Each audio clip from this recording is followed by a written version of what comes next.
Well, here we are on Wheaton's campus. I'm sitting here for the very first time talking to a new friend, Eric Bosshard, over at the CEO of the Cleveland Research Company. Welcome. Welcome. Thank you. Nice to be here. Great to be here on a beautiful day. Yes. When was the last time you were here on campus? I'll tell you what, I was here about 6 months ago, and prior to that, it had been a number of years. So it's changed quite a bit, and is the amazing place that I remember it to be, that's for sure. What is one memory when you walk around campus, what is one memory that sticks out to you?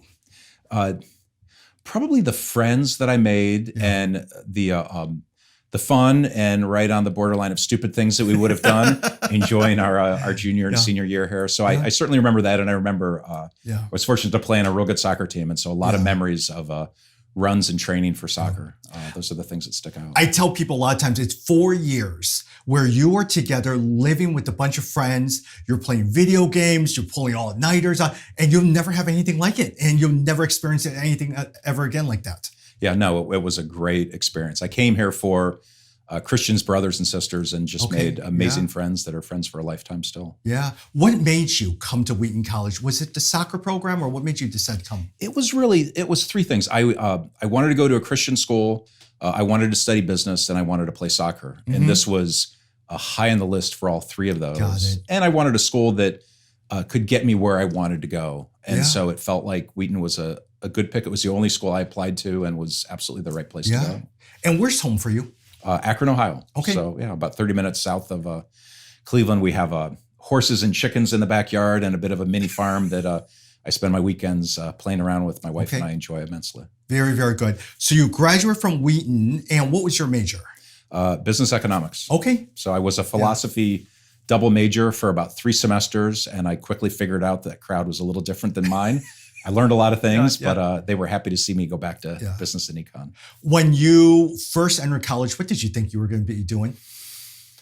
So oddly, exactly what I'm doing. And so I started buying and selling stocks when I was in the 3rd grade. I had a vision that this is what I wanted to do. Before there was fantasy football or fantasy basketball, I did a lot of analytics, charting basketball games on pieces of paper. And so I always knew this is what I liked. My father was in a similar business. And I had a passion to be in this business and to someday build a business. And so pretty similar to where I was fortunate enough to end up. Yeah. It is funny a lot of times how God has designed us. So sometimes he'll give you little ideas of when you were a little boy or a child that prepares you for this particular moment. Yeah. It really is. It's certainly not a coincidence. A lot of doors that were opened, a lot of people who were helpful along the way. But it's amazing to be on campus and think of, we had lunch with some students, and to think of, I was once them. And what an amazing journey. So when you first graduated from college, what was your first job? I got a job basically as a full-time intern in the research business in Cleveland, making $10 an hour, probably the lowest paid of anybody that I graduated with. But it was what I was passionate, what I was excited about, and really enjoyed it immensely. But I have not progressed much. I was doing equity research when I was 21 when I graduated, and I'm a bit older than 21 now and still doing the same thing. It is funny, research, data analytics, science, $10 an hour. Now these days, it's one of the highest paid positions out there. Are you surprised at how it's developed? Yeah, it's moved immensely. It's certainly a very different business, how the investment industry has worked, how analytics have worked, and we're at the dawn of AI. And so, what might change in the next 10 years will be astonishing to watch, that's for sure. $10 an hour when you first graduated. Did people tell you, Eric, what are you doing? I mean, you should be doing something else. What made you stay with this thing? Because you were... Yeah, it was interesting. My father had other dreams and go work for a bank. And I said, no, this is what I want to do. And so money then, as it is now, was not at all a driving force. It was, this is what I'm passionate about. This is what I think I can excel at, and what I really was excited to do. So I was fortunate enough to find a spot, and then it grew into something much, much greater. How long did you stay at that company for? So I stayed there for 5 years. After 5 years, that company had 2 different businesses, and they decided that they wanted to sell off the research business and keep what was a money management business. And so at that point, I was 26, was part of a group that said, don't sell it to someone else, sell it to us. I stayed up all night in a hotel in New York on Lexington Avenue. I remember exactly where I was working on the pitch to buy the business. I had a University of Massachusetts basketball game on TV, and when I went downstairs to get a fax, the basketball game was on the front page of the USA Today, and I realized I'd been up all night working on this, and was fortunate enough then to leave that firm and with a small group and start another business. Got it. From there, because that was not your first company that you started or bought. Yeah. No, so that was Midwest Research, which we ran for about 5 years, sold to a publicly traded company.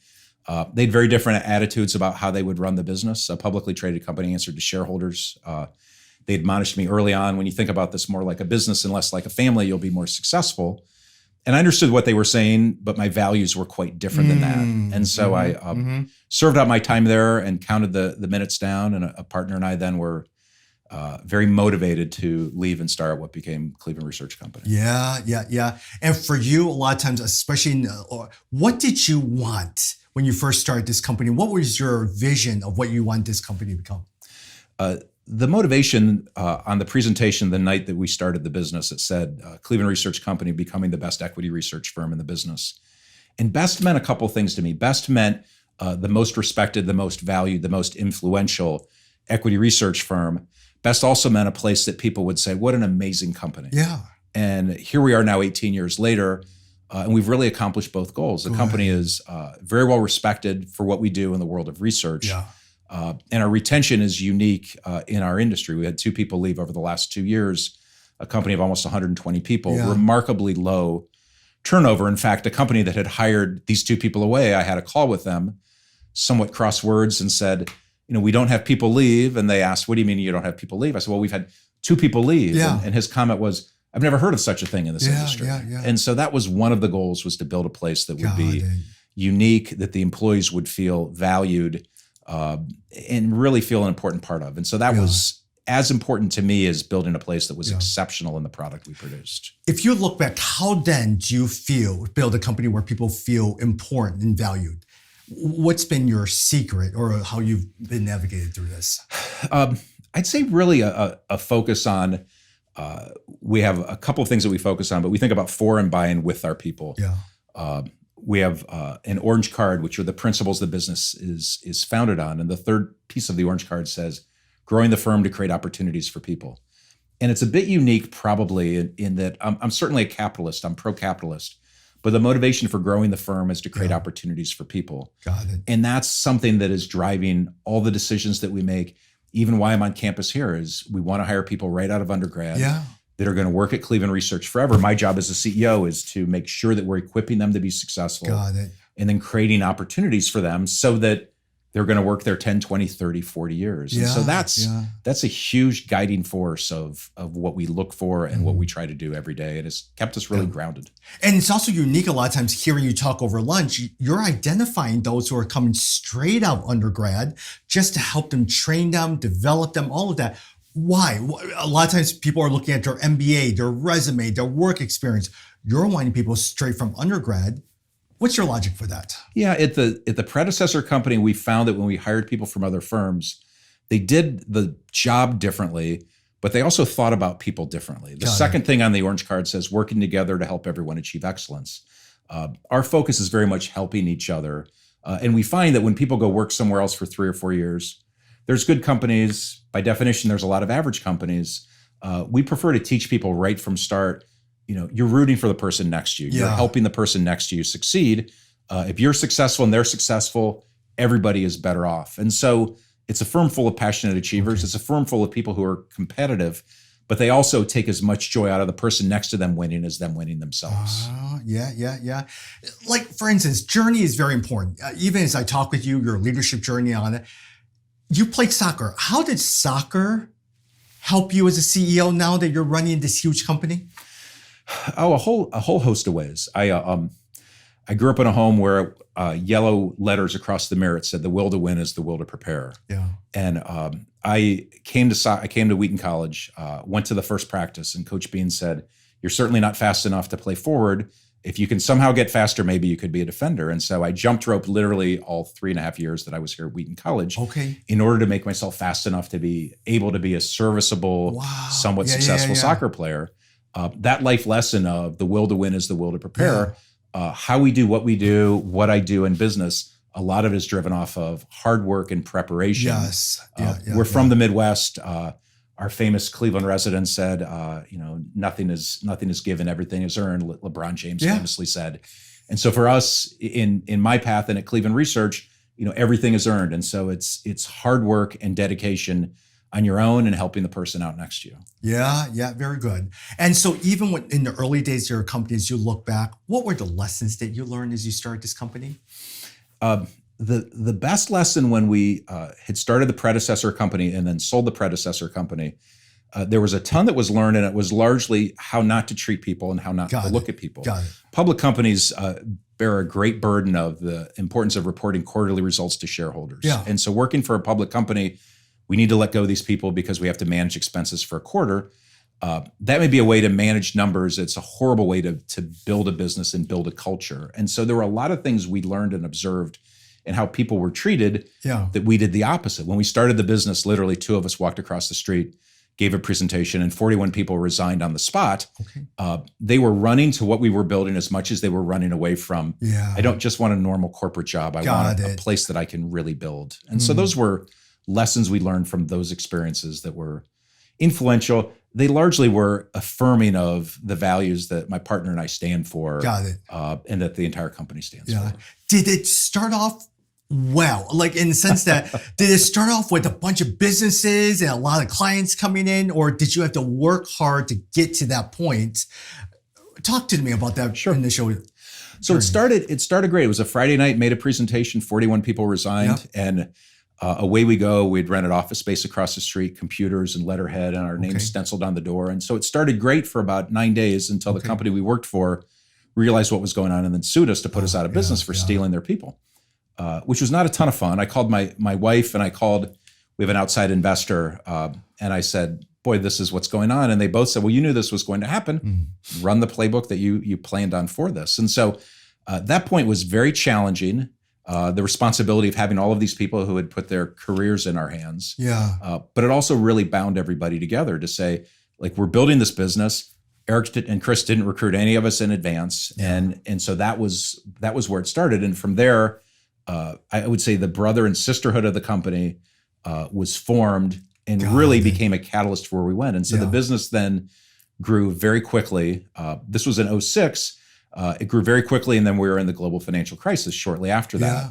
And that was a tough economic time, and a time just like now where people wanted real information. In COVID, our business thrived because our investors, our customers wanted to know what's really going on. And that's what we're good at, figuring out what's going on. And speaking about your business, because I heard about it over lunch, it's a lot of phone calls. Talk to me about that. Yeah, it's a lot of building relationships. And so to figure out what's going on, everyone can analyze financial statements. Everybody can read the Wall Street Journal. But we do as an organization is build relationships with what's going on in the channel. The example I used at lunch of trying to figure out what's going on at Sherwin-Williams, you're talking to customers and suppliers and competitors and connecting the dots. And so the skills in our business are very much building relationships. We actually got so good at this that a third of the company now is a consulting business helping those companies succeed as well. And so the business started servicing hedge funds and mutual funds. And now a big piece of the business is servicing basically market research customers who are trying to figure out how to navigate the day-to-day, what's going on in the world. You mentioned a lot of times you've been very successful in building relationships. A lot of times, whether it's in work or relationships, you always have to build relationships. What's been the secret to building those relationships? Yeah, for me, it's very much like, how can you be helpful? And it's empathy. When we interview people, one of the key things we center on is, like, do you like people? The 3 values we look at for candidates: passionate achievers, striving for excellence, care about others. And the care about others is a bit unique in the investment industry, where it's perceived to be cutthroat and dog eat dog. We hire people. We're an organization that likes people. And so when you build relationships, it's not, what can I take from you? How can I help you be more successful? How can I help you be more successful? And we've learned over time, the more that you're focused on helping a channel relationship, helping a customer, helping the person in the desk next to you, helping the person at the help desk downstairs, the more that you can be helpful to them. Correct. You can say that it comes back to you, but even if it doesn't come back to you, you can go home that night knowing, hey, I was helpful to this person. And so that to me is the key piece of it. There's a transactionalness that I think gets thought of probably too much. And for me, the transaction is, if I can be helpful, if I can make someone's day better, if I can help them be more successful, I can take joy out of that. other good things may happen. They may not. That's not necessarily my motivation. I love what you're saying, because even with my role here at Wheaton and also at Resource Global, another organization I run, it's always been about relationships. I have to raise money with donors or different things like that, but it's more than just the money. It's what is it that makes them thrive? What is it that makes them successful? How do I serve them well? Sure. And when I think about how to serve them well, it really creates a bond and it really connects us together. Absolutely. Yeah, there's a verse in 1 Corinthians. It says, by the grace of God, I am what I am, and his grace towards me was not in vain. And I think of that verse, my life verse, by the grace of God, I was born in this country. By the grace of God, I was born to the parents that I was born. I was able to attend Wheaton College. Yeah. These are all amazing things that just happened to me by the grace of God. Yeah. And the second half of that verse resonates with me. His grace towards me was not in vain. And so I don't think it works this way, but I envision as I meet my maker, I don't think he's going to say, what did you do with the things I gave you? I think I'm going to fall on my knees and worship. But I do live my life thinking, what did I do with what he gave me? Yeah. And did I do it for my own enjoyment and my own comfort, or did I do it to further his kingdom? I love that at Wheaton College, for Christ and his kingdom is the motto. And that's a focus I think of with the gifts and the path and the opportunities that God has given me. Eric, who taught you that? Was it your parents who modeled that? Was it your soccer team? Who modeled that in terms of how you lead as a leader then? Yeah, I've made two great choices in life, my parents and my wife. Yeah. And I didn't actually get to choose my parents, but my father was an extraordinarily successful businessman. He died of leukemia 7 years and about a week ago. And on his deathbed, which was a very short period of time, he got texts from about 50 men. And the texts were just remarkable. Thank you, Otto, for saving my marriage. Thank you, Otto, for telling me about Jesus. Thank you, Otto, for the advice you gave me in my career. Thank you for what you did for my marriage. Thank you for what you did with my children. Person after person after person. And these texts I printed out for calling hours to illustrate what a life well led looks like. Yeah, and for me, that was so impactful. I grew up in a home where there was a Monday night Bible study that my parents always led, pouring in the lives of other people. Got it. So for me, it was very much modeled by my father, who people would say, very successful athlete, very successful in business. Yeah. And what he poured his life into was being a benefit, being impactful, furthering the kingdom, and loving people around him. And so for me, it was an amazing role model that has made it set a high bar, but a very clear standard of this is what a life well lived looks like. Yeah. Right before this interview, we sat down, we were talking about faith work integration and Tim Keller and something. What does that mean to you, faith work integration? Yeah, it's interesting. I don't love the concept. I understand it though. And for me, there's not a, here's church and here's work. For me, it's all the same. Got it. And living that out is super important. And so early in my career, someone said to me, well, you're a Christian, but you're not like those other Christians. Yeah. And I said, what do you mean? I said, you mean that I'm really good at my job and I'm really successful and that, I go to church and I care about Jesus? And he didn't really know how to respond to that statement. And so for me, it very much is reflecting Christ with excellence. And so I do what I do as good as I can at work. Yeah. I think that I'm a very good husband. I think I'm a very good son. Yeah. And I very much reflect Christ in all of that. And so for me, the integration of it is living a life that is admirable and inspiring and a light for others, and then also making sure they know this is what this stands for. I had a great experience interaction with a woman at a holiday party in Central Park a number of years ago. And she asked where I went to school, Wheaton College, similar to your questions. Why? Christian school. Oh, you're a Christian. So is a Christian. So this means that you're against abortion and you're against gay rights. And I said, no. As a Christian, I love people. Well, yeah, what do you really believe? And so for me, it was the ability to show her love and what I stand for, and she respects me because of what I've done. That's a platform that God has given me in all walks of life. Yeah. And so that to me is super important. And then I also find it unique as well too. God has gifted you in a very unique way. As I sit here and talk with you, your ability to comprehend numbers, how you built your company, organization, research, all that stuff, even your passion for private equity and research from when you were 13 years old is so very evident, which is somewhere different from me. I built cell towers graduating from college. It's unique how God has created different individuals for his wonderful work. Yeah, all for for different reasons, and we all play different roles. My wife is very different than I. And boy, we don't need two of me in the house. That's for sure. All with different gifts, all for even a your reason. daughter's a law school, everything like that. Yeah, they all we all travel different paths, and we're all ambassadors for Christ to do His work, and that's something that was certainly reinforced in my time here at Wheaton, and is something that I'm very focused on day to day. Wonderful, wonderful.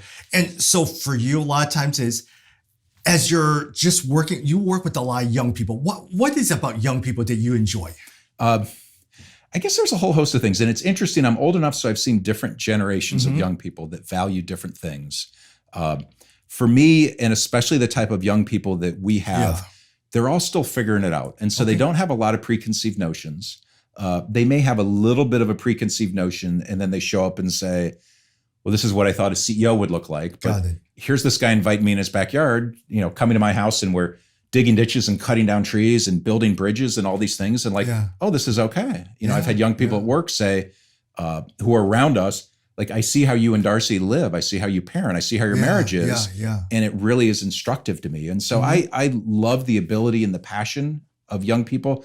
I also love that, like, they're still figuring out their, like, how to do life manual. And so I appreciate that as well. Couple of questions as you look back.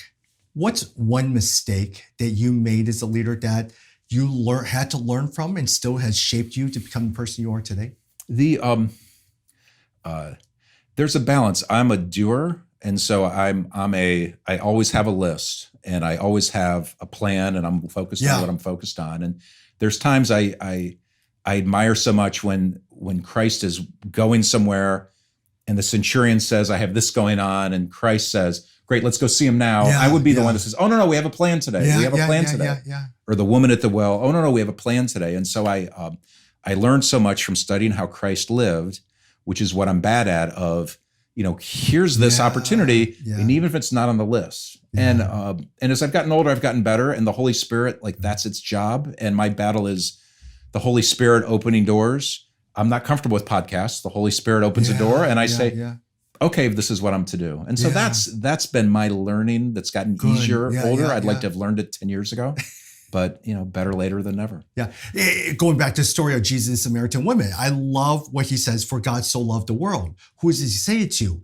A Pharisee, a Sanhedrin. But yet at the same time, right after that, there's Jesus, Samaritan woman, there's the invalid at the pool, there's the Gentile official and his son, and then there's the feeding of the 5,000. Is this what Jesus is telling us what it means to love the world? Yes. Yeah. Clearly. And also another thing that I'm learning from you is a word of advice my professor at seminary gave to me. He says to me when I graduate, he says, Tom, you're always going, and doing. You have plans for everything, but you're not stopping and reflecting. You're not reflecting and seeing how God's been present in your life. I sit here and listen to your life. He's been working and showing you his greater vision since 13 years old, where you were investing money into, and here you are right now doing the same thing. No, it's his ways are not our ways, and the plans are immense, and it's fascinating why he chooses to use us, but he does, and why he chooses to love us, and he does, and so the more that I can reflect on that, I know the more that it's impactful for me. That's for sure. Let me ask you some fun questions as well, too. Sure. For you, when you first started investing, what was your first investment that you bought? So back second and third grade, it was funny. My father kept score in a program then called VisiCalc. This was the predecessor to Excel. And so I bought high yield stocks. So I bought Ohio Edison and Dayton Power and Light. This would have been like 1985, 1986, 1987, somewhere in there. And they all paid like a 10% yield. And so for some reason, I was a dividend yield investor when I was young. And so those were investments. And none of them were super sexy. I have always been more of a value than a technology growth sizzle guy, businesses that I could understand what they did. So that was how it worked. Very, very good. And then even you mentioned fantasy football or not. Do you like sports? Do you get involved in this fantasy stuff? Yeah, it's funny. Work-life balance is something that I will get talked to about candidates, maybe 1 out of 5. And in my work-life balance, I'm very disciplined in what I'm involved in and what I'm not, because I feel like I'm called to excellence in all that I do. And so excellence in all that I do, I have a long list of things I don't do. So I don't do fantasy sports. Mm-hmm. I'm a sports fan, but not a sports fanatic. And Got so it. there's a number of things I don't do so that I can be great at my job. Got I can it. be great Got it. reflecting Christ. I can be a great parent. I can be a great Yeah. son. And so there's a number of things I don't do. And it's always funny when students say work-life balance. And Yeah. I think, does this mean you want to be adequate at your job so you can be great doing something else? Why not aspire to be great at all of these things? Yeah. And so there's a lot of things that I don't do. Our whole office, all they want to do is play pickleball, which I think is awesome, but Yeah. I don't have time in my balance of things to play pickleball. I went through a period of life where I rode my bicycle 15,000 miles 5 years in a row. Yeah. I went to France. I went to Italy. I went to Spain and loved it. Yeah. But there's a point I realized, Yeah. this is an awful big investment. Yeah. And is this something that is Yeah. totally edifying? And so that's the balance. Now, do you have pickleball court in your office? We do not. We're actually working on, we are taking over a court next to the office. Okay. So that there can be a company controlled pickleball court at the office. You really aren't that passionate about pickleball? Well, we're Okay. kind of passionate about everything. It's a bit of a crazy place to Got play. it. But yes. Actually, which in some sense, the last question is, when you describe your company, when I walk in, what's the look and feel of this particular company? Yeah, it's funny. I'd like to ask at the end of the interview, and I interview everybody that we hire we don't really hire senior people, but if we hire a part-time assistant, I'll interview that person as well. My partner and I have this discipline, and I'll ask, what was surprising or different about your day? And the best answers, which are true, which was, I've been here all day.